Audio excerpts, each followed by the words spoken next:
सो आज की इस वीडियो में हमारे पास चैप्टर 18 ही है, एटम एंड न्यूक्लियर फिजिक्स। इसमें जो हम टॉपिक डिस्कस करने के लिए जा रहे हैं वो है हाफ लाइफ क्या होता है, रेडियो आइसोटोप्स और उनके यूजेस क्या होते हैं, फिशन और फ्यूजन रिएक्शन क्या होता है। तो ये सबसे पहले बात करते हैं हाफ लाइफ क्या होता है। हाफ लाइफ आप पढ़ सकते हैं आधी जिंदगी, किसी भी चीज़ की जो आधी जिंदगी होती है उसको हम बोलते हैं हाफ लाइफ।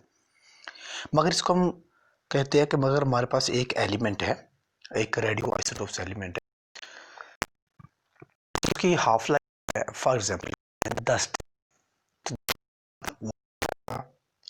10 दिन फुल हाफ लाइफ है, तो जब उसके 10 दिन गुजर जाएंगे तो वो हाफ रह जाएगा, फिर जब मजीद 10 दिन गुजरेंगे तो उसका भी हाफ रह जाएगा। ठीक है, तो हमारे पास है अब हाफ लाइफ। हमारे पास half life is the amount, वो वाली अमाउंट होती है of time is takes for the half of the atom in sample of radioactive substance to decay. यानी कि एक एलिमेंट एक अपने हाफ में डिके होने के लिए जितना टाइम लेता है उसको बोल देते हैं हाफ लाइफ। ठीक है, इसको और आसान करने के लिए एक और डेफिनेशन है, it can be defined as a time it takes for half of the original substance to decay away. ठीक, फॉर एग्जांपल एलिमेंट है, उसका एटॉमिक नंबर है, ठीक है, अब उसने 12 से हाफ होना है, तो 12 से उसने हाफ 6 आना है, तो 12 से 6 तक ये उसको इतना टाइम लगेगा, हाफ लाइफ। क्लियर। अब देखिए, सपोज करते हैं कि हमारे पास एक एलिमेंट है ए और वो ए नॉट है, ओ नॉट भी बोलते हैं, ओ भी बोलते हैं, ए ओ, तो ये ओरिजिनल है। अब ओरिजिनल ने हाफ होना है, यानी कि ओरिजिनल ने हाफ होना है तो डिवाइड बाय 2। ठीक है, अब हाफ होने के लिए जितना टाइम लगेगा उसको बोलेंगे उसका हाफ टाइम है। अब हाफ होने के लिए सपोज को टाइम लगता है टी, तो हम कहेंगे कि जो टी है ये इस ए का हाफ टाइम है। ठीक है, या फिर हाफ लाइफ है। क्लियर।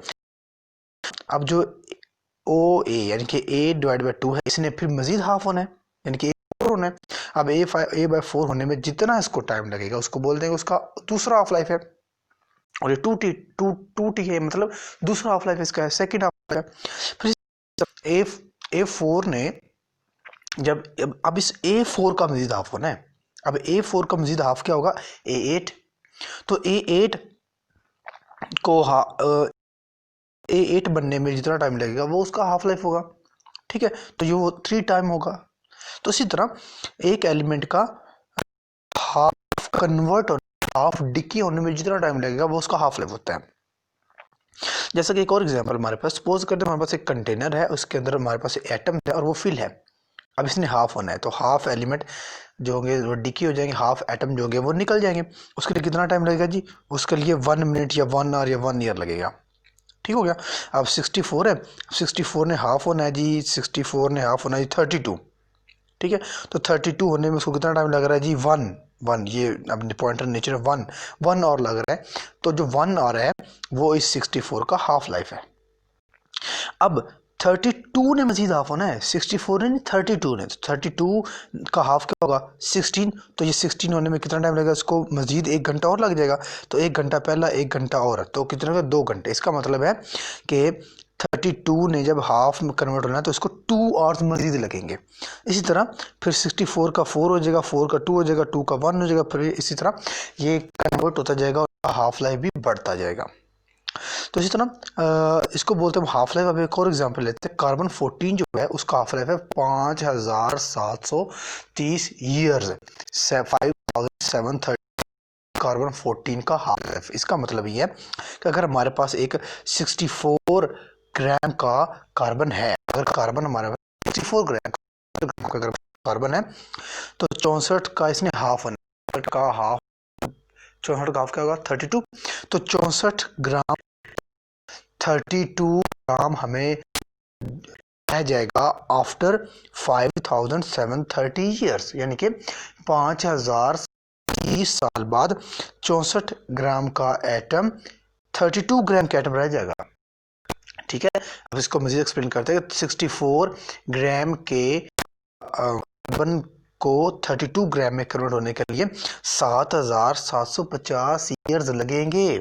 ठीक है, इसी तरह 32 जो ग्राम है, जो 32 ग्राम है, इसका मजीद हाफ होने के लिए, इनके इसको 16 ग्राम में कन्वर्ट होने के लिए मजीद इतना ही टाइम लगेगा, 5730 ईयर्स ही लगेंगे। ठीक है, फिर 16 ग्राम को मजीद हाफ यानी कि 8 ग्राम 8 कन्वर्ट होने के लिए मजीद 5730 साल ही लगेंगे। ठीक है, तो इसलिए हम कहते हैं कि 5730 जो है वो कार्बन 14 का हाफ लाइफ है। इसी तरह हर एलिमेंट का, हर एटम का हाफ लाइफ डिफरेंट होता है।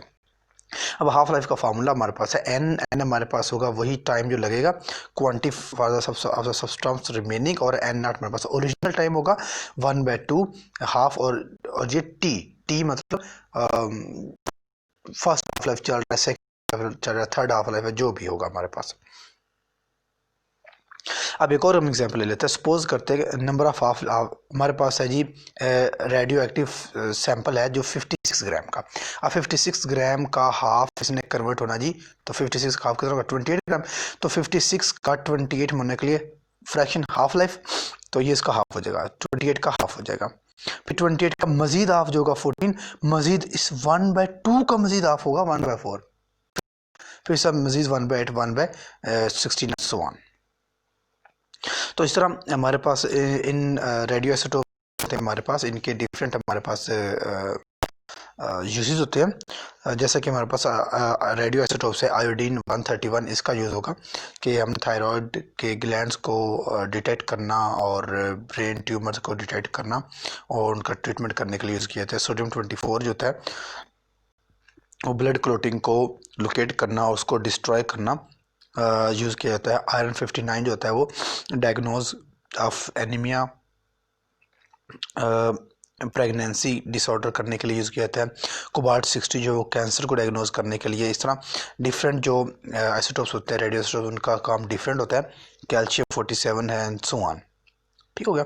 उसके बाद हमारे पास है न्यूक्लियर फिशन। तो न्यूक्लियर फिशन क्या होता है? फिशन का मतलब आप यूँ समझ लें कि बड़े एलिमेंट का स्मॉल एलिमेंट में टूट जाना। एक बड़ा एलिमेंट आपको नजर आ रहा है, फिर ये इसमें टूटा स्मॉल में, फिर वो स्मॉल में टूटा, फिर वो आगे फिर मजीद स्मॉल में टूट चुका है। ऐसा न्यूक्लियर रिएक्शन जिसमें एक बड़ा एलिमेंट, एक लार्ज एलिमेंट स्मॉल पार्टिकल, उसको बोल देते हैं न्यूक्लियर फिशन।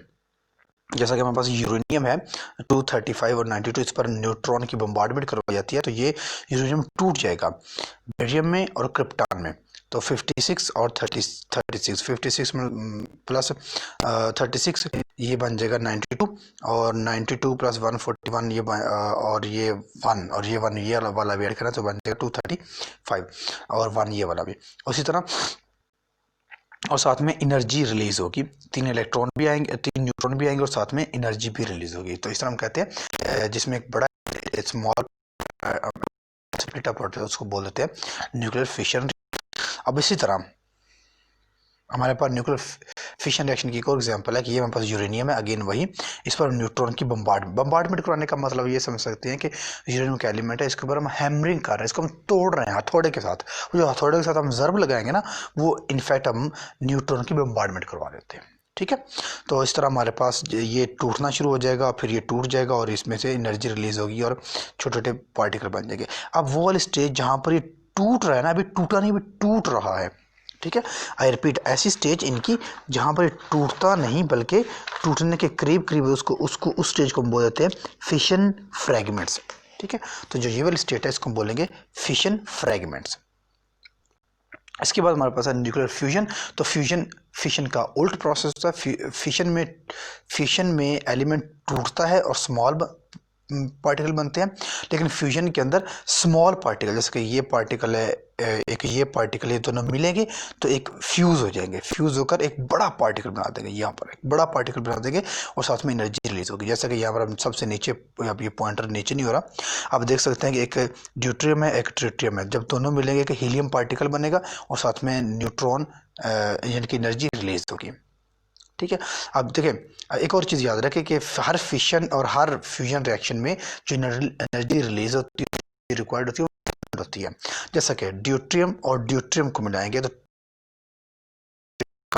आइसोटोप बनेगा और इसमें 3.27 मेगा इलेक्ट्रॉन वोल्ट। अब इलेक्ट्रॉन वोल्ट की एनर्जी रिलीज होगी। इलेक्ट्रॉन वोल्ट क्या होता है? जबकि एनर्जी की हम बात करें तो एनर्जी का यूनिट जॉल होता है, इलेक्ट्रॉन वोल्ट कर रहे हैं यहाँ पर होता है वो स्मॉल यूनिट होता है, और जो इलेक्ट्रॉन वोल्ट होता है ये एक बहुत बड़ा यूनिट होता है जो यूज की होता है एटॉमिक एनर्जी में। तो इलेक्ट्रॉन वोल्ट भी एनर्जी का यूनिट होता है। जिस तरह जॉल एनर्जी का वैसे इलेक्ट्रॉन वोल्ट भी एनर्जी का यूनिट होता है। इसी तरह एक और ड्यूट्रियम मिलता है तो हाइड्रोजन ट्रिटियम बनता है, ट्रिटियम फिर एक और